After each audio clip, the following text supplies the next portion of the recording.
महाभारत का इतिहास साक्षी है कि पापियों की उद्दंडता ने संसार को उतनी हानि नहीं पहुंचाई है कि जितनी सज्जनों के मौन ने पहुंचाई है। यदि कोई मूर्ख बोल रहा है तो मौन रहना उचित है, परंतु यदि कहीं छल हो रहा है, अपराध हो रहा है, तो उठिए और विरोध कीजिए, क्योंकि आपके लिए न सही आने वाली पीढ़ी के लिए यह मौन घातक सिद्ध हो सकता है।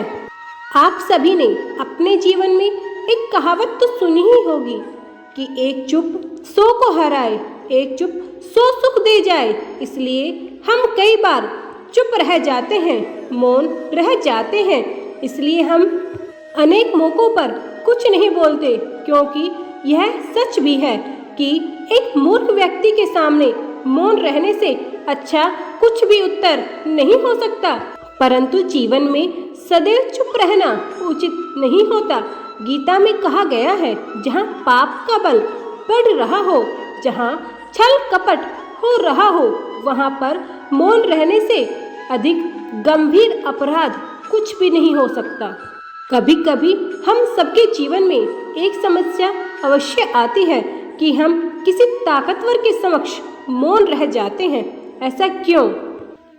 उसकी गलती बचाने के लिए हम मौन रह जाते हैं और ऐसा सोचते हैं कि ऐसा करने से हम झगड़े से बच सकते हैं। हो सकता है कि एक संघर्ष से तो बच जाएंगे, परंतु ऐसा बचाव देर सबेर एक बड़े संघर्ष को जन्म देता है।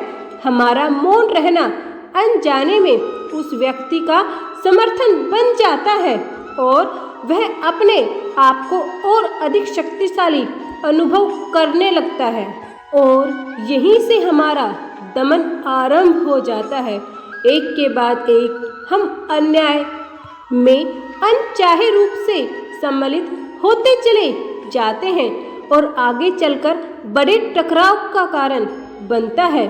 फिर इसका तोड़ क्या है, यह समझने के लिए यह जानना आवश्यक है कि ऐसी कौन सी बात है जो विरोध से रोकती है। क्या यह सामने वाले की शक्ति है या फिर हमारा खुद का डर होता है जो हमें मौन रहने पर विवश करता है? क्या हम मन से डर निकालकर अन्याय का विरोध नहीं कर सकते? आखिर वह हमारा क्या और कितना बिगाड़ सकता है? सोचिए, ऐसा करने से हमारा मन कितना मुक्त, कितना हल्का अनुभव करेगा। गीता में भगवान श्री कृष्ण ने कहा है, यदि अन्याय सहना अन्याय करने से ज्यादा बड़ा पाप है। आज समाज में यही तो हो रहा है। जहाँ विरोध करना चाहिए वहाँ कोई बोलता नहीं। कोई बलशाली व्यक्ति कुछ भी गलत बोल दे, उसके सामने विरोध करने की हमारी किसी की हिम्मत नहीं होती। उसके समक्ष हम कमजोर पड़ जाते हैं और दूसरी ओर हम बोलते चले जा रहे हैं जहां बोलने की कोई आवश्यकता नहीं है, और अन्याय होता देख चुप रहकर बच निकलते हैं। क्या हम निरंतर अपराध की गंभीरता को नहीं बढ़ा रहे हैं? विचार करके देखिए।